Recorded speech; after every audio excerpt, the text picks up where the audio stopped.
What's up, baddies, and welcome to the Arab and Thriving show. I'm your girl Rima, and we're just gonna get straight to it. I'm giving you 5 steps that I've literally used to get over a 4+ year situationship, relationship, whatever you want to call it, where it was basically someone that I had tried to break up with over and over and over and over again. And I didn't feel like I had the strength to see it through until I did these 5 things. I need you to do all 5 of these things.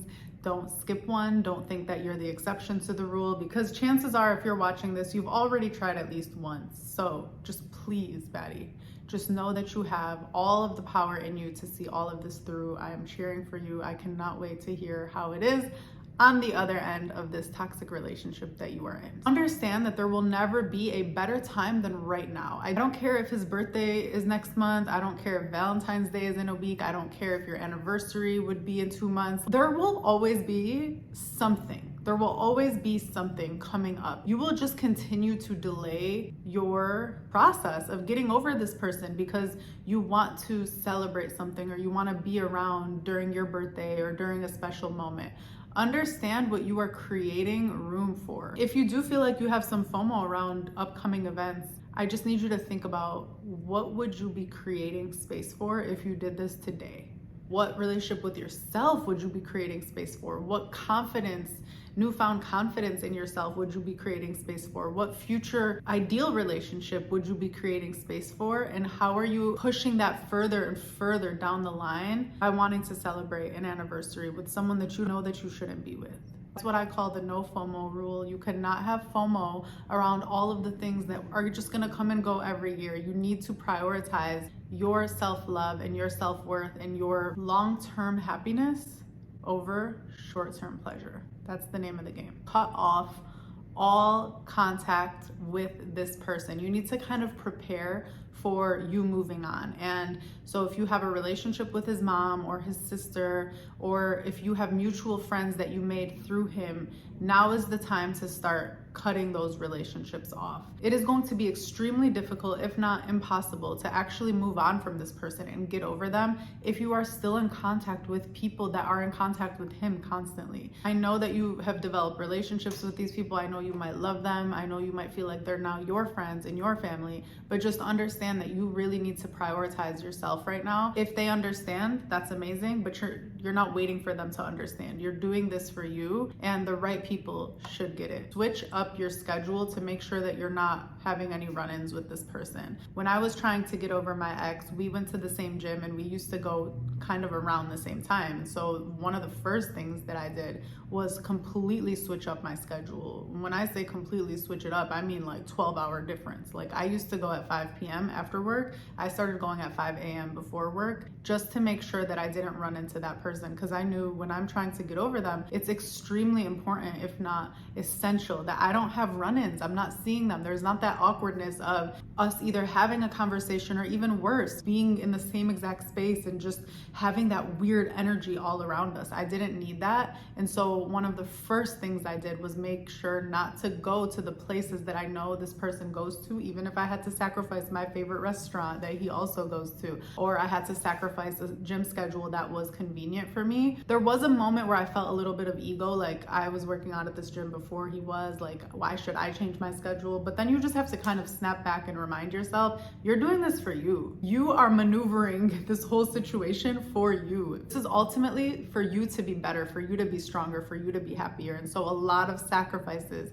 need to be made during this period to ensure that you can move on in a healthy and happy way. This next one was the game changer for me. Like, this was when I realized I'm actually a little bit crazy, but like in a good way. When I was trying to break up with this person, we were spending a lot of time together. And like I had said before, I would constantly try to move on. Every time I tried to move on, he would do something like crazy that he'd never done before to show me that he loves me, or to show me that he's different, or to show me that he's gonna change. And it would work on me. And I would get so disappointed with myself over and over again, because I felt like I would take 10 steps forward and 20 back. And so when I finally decided it's over, it's done, I can't be in this type of relationship anymore, and again, I need to create space for what's ultimately to come, I literally sat my butt down and wrote a list in my notes section of my phone.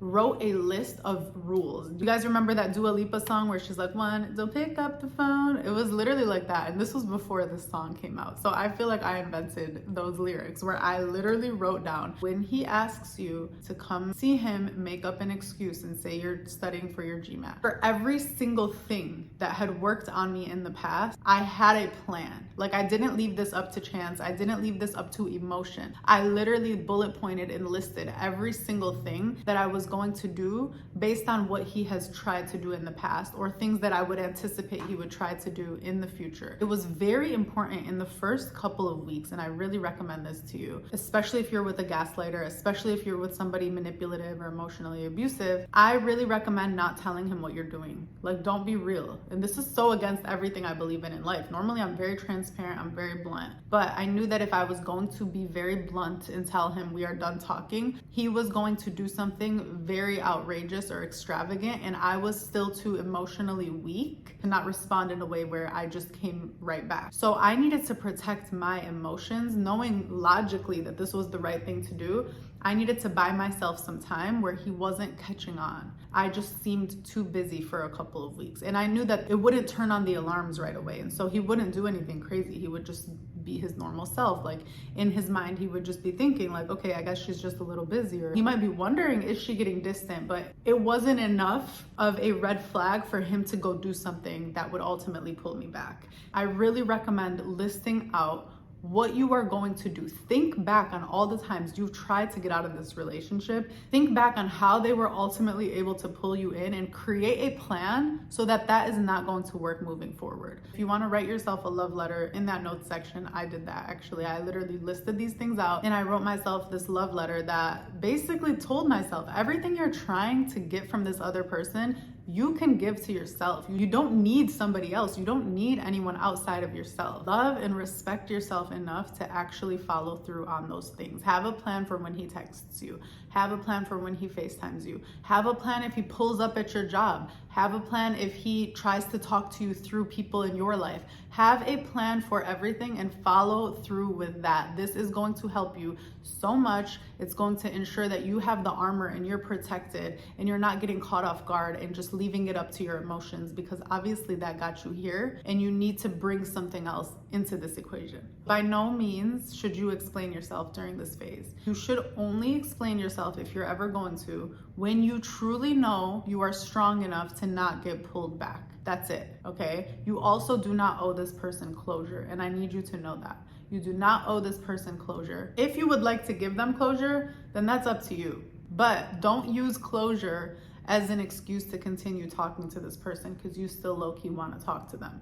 Understand that there will be consequences to every time you continue to talk to them. You are just going to extend the amount of time that it takes to finally move on and to create space for the love that you actually want in your life. Fall in love with your alone time. Right now, I'm in my apartment and Ahmed is out of town. As much as I miss him whenever he goes out of town, there's another part of me that does get excited to have my alone time. Between my toxic ex and Ahmed, I was single for 5 years. There were people that I talked to here and there, but I was a single woman. I cherished every single minute of my time alone. I knew, I had so much faith that I would find love, that I would ultimately get married, that in the future, hopefully, I'll have a family. And so I just knew it was so important to fall in love with myself. Like, I knew it was so important to just have such a positive relationship with myself in my own space. The biggest, most detrimental, most sad thing to me is when women cannot be alone. I need you to recognize that you will never have a healthy relationship with anyone, romantically or otherwise,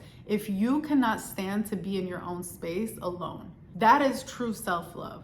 True self-love is loving yourself enough to be in isolation, to be alone, to be lonely at times, until the person who's occupying your space is good enough to be there. Don't just settle for anyone because you want companionship. The only way you're not gonna run back to this person is if you love being alone more than you love being next to whoever. I swear, I know it sounds cliche, but take yourself out on dates. I would take myself out on dates. I'd go to get a random juice in the morning, and then I would go work out, and then I would go hang out at a coffee shop and start writing or doing certain things that I cared about. I would go out to eat on my own sometimes, and it truly felt so nice Tonight, I'm going to order some food, put on some Netflix, and hang out. Like, these are my favorite nights. Sometimes it's more fun alone than it is with Ahmed because we don't have to argue over what to watch on Netflix. Like, understand that I'm so happy. I am so happy in this relationship and I love him so much. I also freaking love myself so much. So it is never a sad moment when I get to spend a day alone. It is never a sad moment. Your love will come. You need to have faith in that.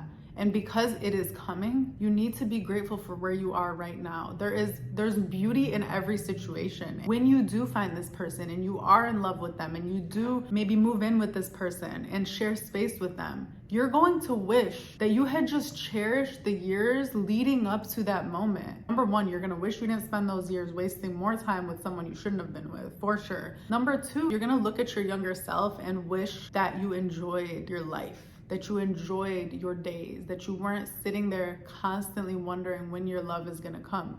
You're going to wish that you were more present and were able to experience life while life was right in front of you. We're doing this, okay? You're getting over this person. And there is never any judgment here. I need you to try all 5 of these things that I just listed. If something goes wrong and you find yourself right back, this video is right here for you to try again. It took me probably like 8 times and I wanted it to take you way less than that. If you like this video and you want more content on why you might be attracting these types of people to begin with, definitely watch this video right here or here. I honestly don't know which direction it is, but there's gonna be a video that pops up and you should click that video and watch it. I love you so much and I will see you on the next one.